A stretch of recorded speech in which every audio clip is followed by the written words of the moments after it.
Okay, I think from now on I'm just gonna answer all the questions here. I've been trying to be all like, creative and doing, but it's 30 different questions. May Stewart asks, three things you could recommend, can be of any kind of three things. Oh, and of course, why, and if you have a story behind it. Alright, one, I would recommend uni-ball gel impact pens, actually. And these are my favorite pens. They're amazing. One weakness is that it takes a second for the ink to dry. So, it's not a quick writing on it. It's something you take some time with, You try and make your writing look not like chicken scratch. That's the point of these pens, and I am a big fan of those. Number two, I would recommend going to the San Diego Comic-Con. And now you're going to go like, well, I would like to, except badges are impossible to get. Aha, but you see, I'm not saying about going in getting a badge. I'm saying just go to downtown San Diego when Comic-Con is in session. It is a lot of fun. You will find multiple things to do that don't even need a badge. And then you have the freedom of sitting down after a wait, but sitting down nonetheless at some point, having a drink, having a bite, and seeing everyone that's in costume do everything, just walking by, and see celebrities walking by too, because they need a drink. It's been a long day for them too. Number three, I would recommend the website Tapastic, www.tapastic.com. They have lots of creator-owned comic strips and different kind of comics. Some are action-packed, some are comedy, horror, a huge amount of choices. And I do recommend that because my comic's on there too. But I did go on a website after recommendation from people I trust, and it is a really great website. There's a lot of amazing comics being made, and it feels like it's in the thousands. So your choices are not limited. You have a lot of great choices. And there's a lot of people it's interesting to watch some people that you can tell are going to be big. That's just their art style. It's just they're just about to crack the code for them and find what they need to do to become the next level, to become the Oatmeal or Harry Bible Fellowship or online just action comics like One Punch Man. These people exist, and they're right in the middle of figuring it out on this website that I'm on, that I love the heck out of. I just love seeing all this amazing art, and I'm following 300 comics myself. It's a bad idea because I can't keep track of all of it, and after a while it piles up very quickly. But it's a lot of quality piling up, so that if I just sit down, start reading again, I'm back to being thoroughly engrossed into the website. Zoe Gullikson, it's a very Norwegian name, Gullikson. I feel like I should say it while holding a flagon of mead. Gullikson, you have defeated the dragon. So yeah, Zoe's gonna probably like that or go like, thanks, okay, moving along. She asks, if you won the lottery, first three things you'd buy. I would buy all the repairs to my car that it needs, doesn't yet need, and would make it a sweeter ride. I would add some ridiculously nice, like ridiculously expensive suspension, because I love smooth rides. I love luxury driving. So I would have it go crazy level of just nice suspension. I want it pretty much maxed out back to its full 2009 power and glory and beyond, except for the colors. I like the color it has now. I just want to make it more TARDIS blue. Second one, I'd probably buy a DeLorean and then put a Porsche engine in it. Yeah, because the DeLorean itself, no. And as for the third thing, my mom a house. I just buy her a house. And then those are the first three things.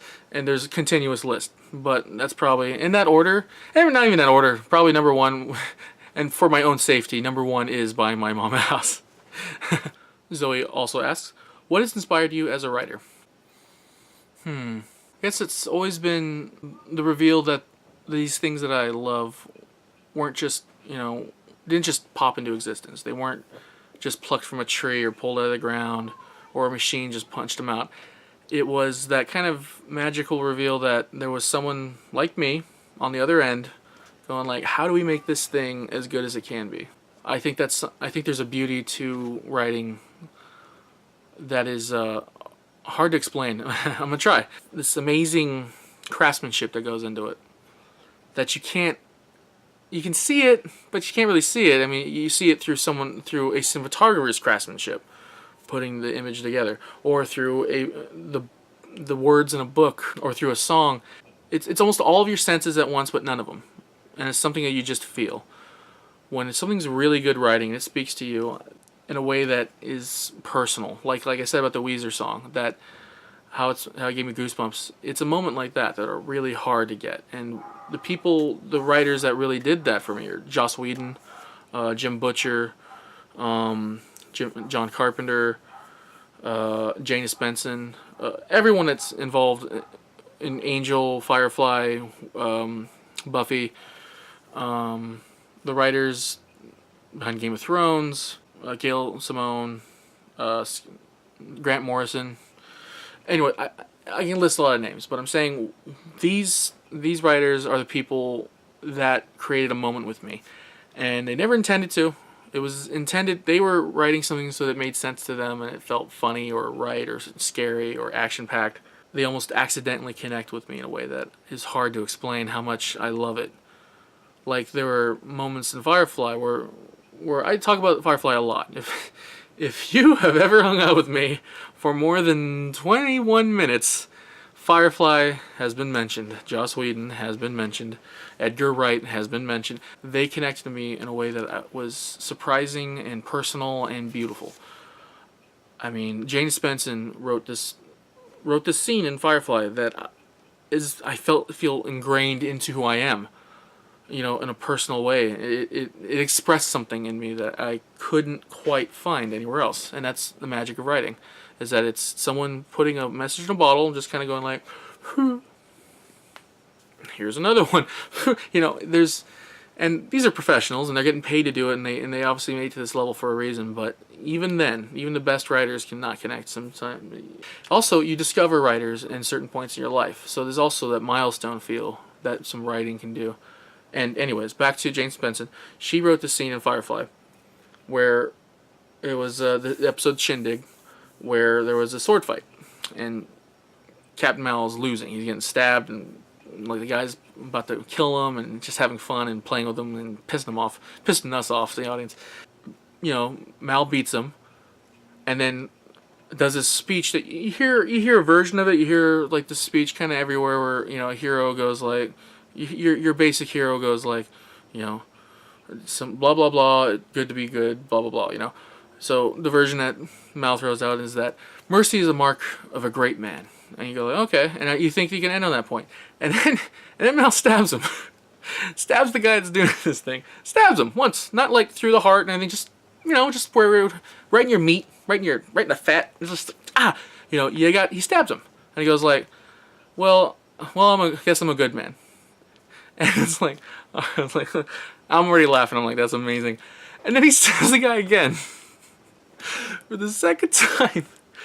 And then he goes like, I'm alright. He throws the sword aside. And this moment is hard to convey how much I connected to it on such a visceral level. On just a fundamental level. It's like, I have always felt I would be the good guy that wouldn't kill a guy, you know, in rage. I would show him mercy, that kind of thing. But that moment I was like, yes, I would stab him. I'd punch him one more time. I like a little petty with my heroes. That's how, because then it feels more real. It feels more connective. Like, the dude's been stabbing him for like half an hour. Bad guy's been stabbing him for half an hour, and then what? He's just gonna go like, well, mercy, la la la. Now I'll just heal from all these wounds he inflicted on me, and I hold no grudge. Like, that's not true. I can't.